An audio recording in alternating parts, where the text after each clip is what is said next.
Tanpa memori, tanpa refleksi, kita tidak akan tahu. Kita tidak akan tahu baiknya kita, lemahnya kita, salahnya kita.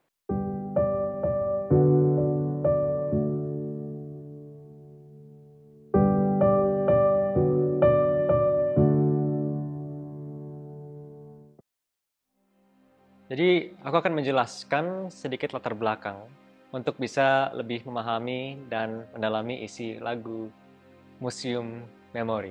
Memori adalah topik yang penting bagi banyak tokoh-tokoh besar, tokoh-tokoh yang mengubah dunia. Gitu. Dan mereka menulis buku, salah satunya adalah Cicero.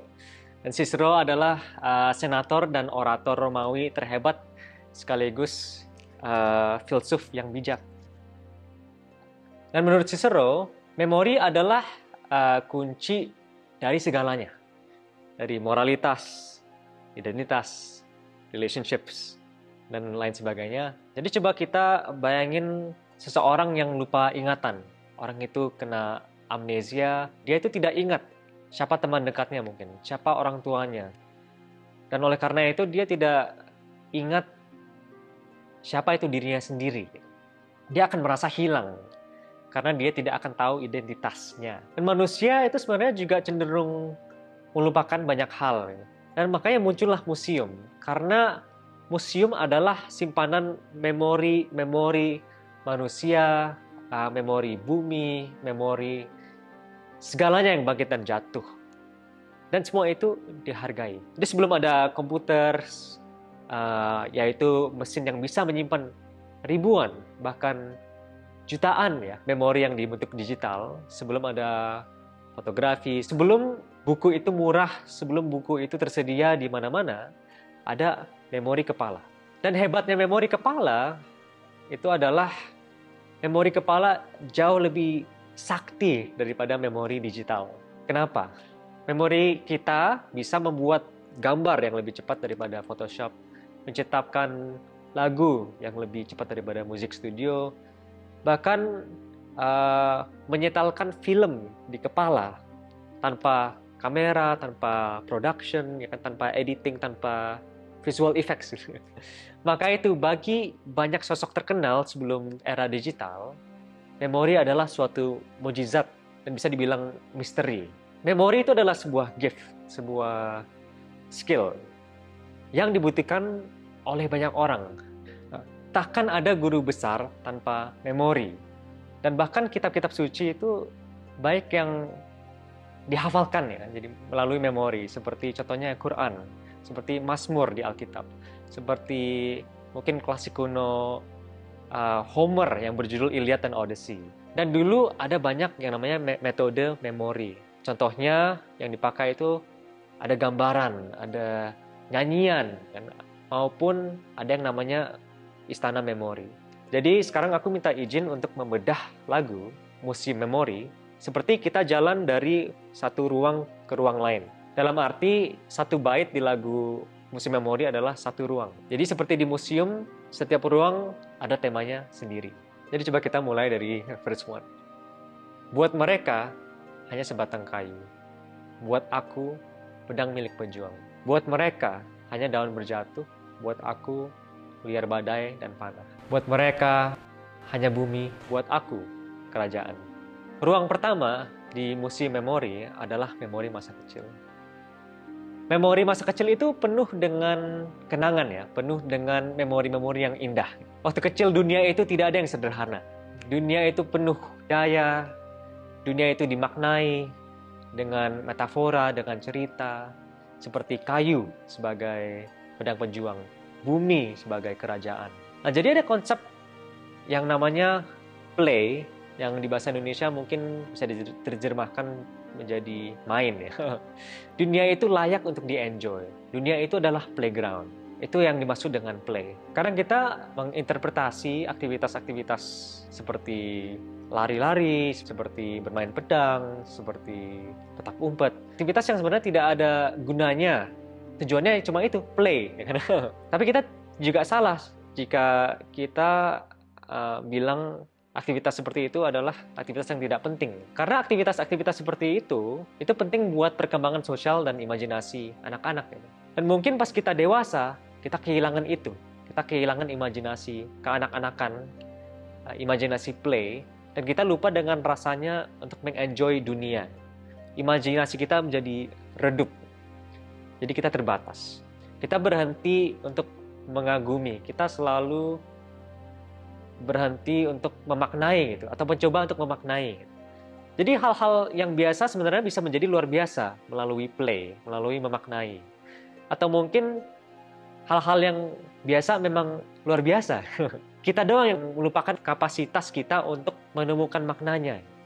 Tetapi jika kapasitas itu terlatih, kapasitas itu akan menjadi natural, akan mengubah segalanya. Kita ambil contoh dari vers 3 ya. Bagaimana mindset bisa mengubah segalanya melalui memaknai hidup dengan play. Anatomi mimpi-mimpiku, kerajaan yang bangkit dan jatuh. Merah putih jiwaku, hitam putih lawanku. Dosa dan doa mendorongku. Nah, ada salah satu buku klasik yang terkenal di dunia bisnis yang berjudul Art of War. Sebenarnya buku ini adalah buku yang sukses karena memberi kita makna di hidup melalui play. Art of War itu mengajak kita untuk bermain pahlawan. Metafora dan cerita di buku itu mengubah mindset kita, mengubah segalanya. Jadi entrepreneur adalah komandan, marketing adalah strategi perang, branding adalah armor dan senjata. Jadi dari buku itu kita memaknai hidup. Apakah businessman akan perang? Tidak. Apakah businessman komandan? Tidak. Tapi kita harus bermain. Kita harus hidup bermain asal kita tidak hidup main-main.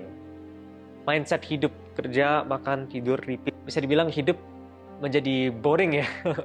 Jadi idealisme cenderung ke putih tanpa hitam. Realisme cenderung ke hitam tanpa putih. Dan mereka berdua harus nyatu. Dengan meaning making, dengan play, dengan mindset. Jadi menggunakan metafora dan cerita untuk memaknai hidup. Dan itulah serunya sejarah. Itulah serunya Museum Memori. Di Museum Memori kita bisa jelajahi galeri hidup. Langkah dari waktu ke waktu. Bertemu aneka diri. Saat itu, saat ini. Di Museum Memori. Jadi saat kita mencoba mengingatkan hidup kita sebenarnya tidak mengingatkan hidup kita secara keseluruhan. Kita hanya mengingat momen-momen tertentu. Sebenarnya manusia itu terobsesi dengan museum memori. Jadi misalnya feed Instagram kita adalah galeri hidup. Pas kita scroll, kita langkah dari waktu ke waktu. Kita bertemu aneka diri atau self. Page LinkedIn kita itu penuh dengan saat ini, saat itu yang membuat kita bangga. Tetapi itu tidak komplit. Museum memori yang di lagu ini, yaitu versi Cicero, berbeda karena museum memorinya mengarahkan ke hidup yang holistik. Seperti museum apa aja di dunia itu akan harus objektif. Museum apa aja di dunia itu harus objektif. Ada benda yang sejarahnya mungkin buruk, ada yang baik, ada pun yang aneh. Jadi ada benda-benda yang dianggap benda baik, benda buruk, benda aneh. Tanpa itu sejarah mungkin tidak asik ya. Kita adalah makhluk bersejarah. Kita tidak bisa mengganti sejarah, tapi kita selalu terikat dengan sejarah. Kita bisa menggali sejarah, tetapi kita tidak cuma menggali sejarah hanya untuk menggali gitu. Tetapi kita menggali untuk mendapatkan atau memahami pola, untuk menggali makna. Life can only be understood backwards, but live forwards. Jadi menurut Cicero, inilah cara hidup yang baik. Atau menurut Socrates, cara hidup yang layak. Kita harus menggali untuk memahami pola, memaknai, play. Tapi yang seperti aku bilang tadi, ada benda-benda di museum yang mungkin sejarahnya tidak begitu baik atau berat. Jadi mari kita ke ruangan selanjutnya di Museum Memori yang mengeksplor yang namanya ruang hitam. Adapun makna yang terdiam di ruang misteri dan hitam. Mengapa kita ingat? Belajar dan terikat. Perang antara otak dan hatiku. Nah, kita balik lagi ke meaning making. Manusia itu selalu mencari pola. Tidak hanya di seniman atau di ilmu pengetahuan, tapi juga di kehidupan masing-masing. Pola itu biasanya diformulasikan seperti ini. Jika aku rajin, maka aku sukses. Jika no pain, no gain. Jika jatuh, maka bangkit. Tapi kadang-kadang sulit ya untuk mencari maka dan makna di balik suatu trauma, di balik pengalaman yang gelap, di balik pertanyaan yang tidak bisa dijawab. Sampai di sini kadang ada permusuhan antara yang namanya otak dan hati. Mungkin otak mengatakan bahwa ya, pengalaman tersebut itu ada artinya, ada maknanya. Tapi hati mengatakan bahwa tidak, ini terlalu sulit untuk dimaknai. Ini terlalu berat, ini terlalu misterius. Tapi kadang-kadang memori yang berat itu ujung-ujungnya menjadi memori yang kita anggap sebagai kenangan, ya, sebagai blessing. Kadang kita melihat kembali hal-hal yang buruk di hidup kita, dan baru kita bisa menggali maknanya, bisa menggali polanya. Jadi dari situlah imajinasi penting. Yang namanya museum memori, kita bisa menggali apa itu pola-pola dari memori-memori kita. Nah, selanjutnya kita akan bertamu di ruang yang berbeda di lagu museum memori. Zaman berulang dan berganti. Awal mula lahirkan awal mati. Tapi kita tak sendiri di museum memori. Nah, Cicero itu mengenal pola masa lalu.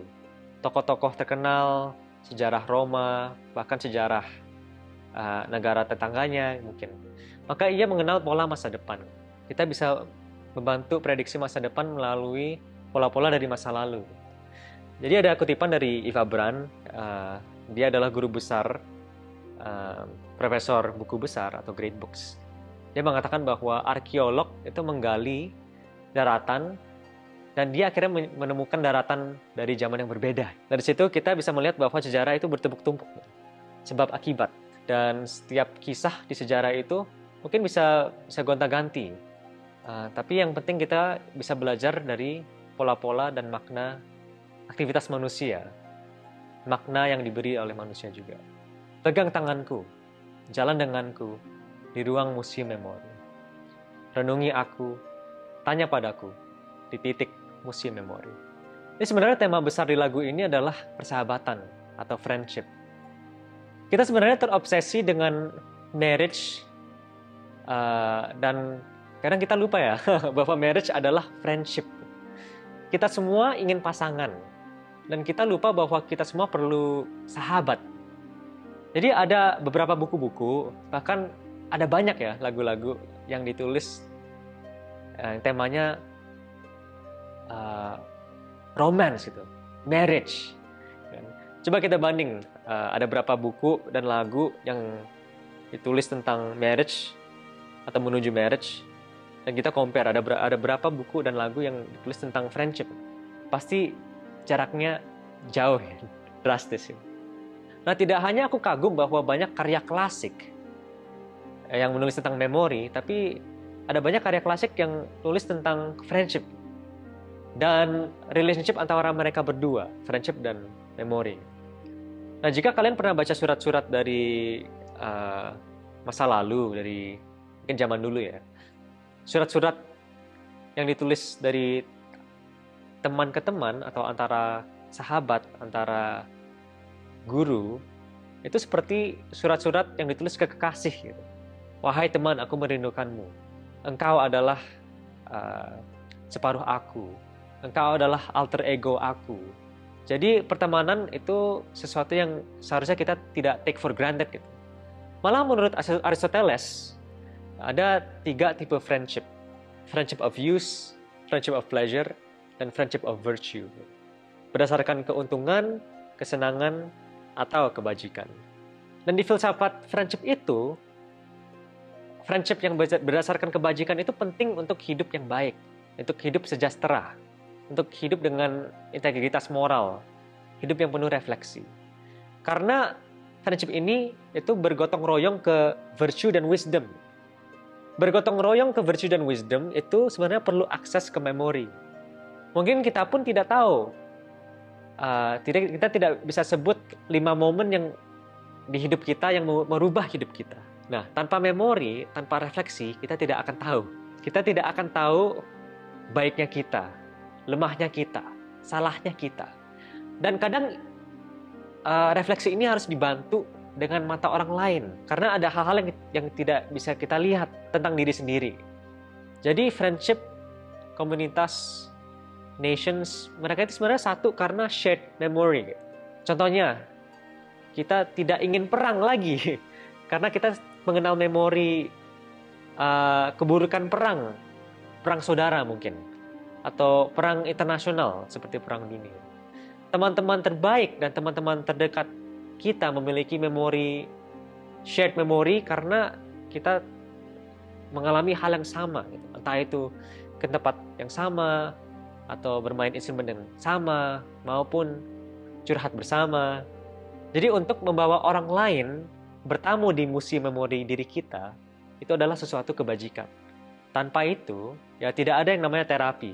Tidak ada friendship yang mendalami dan saling memenuhi.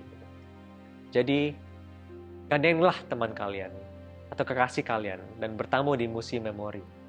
Ajak dia untuk renungi, untuk bertanya di titik museum memori. Nah, sampai sini sebenarnya masih ada banyak yang bisa digali. Namun untuk sekarang, itulah sedikit harta karun kisah museum memori.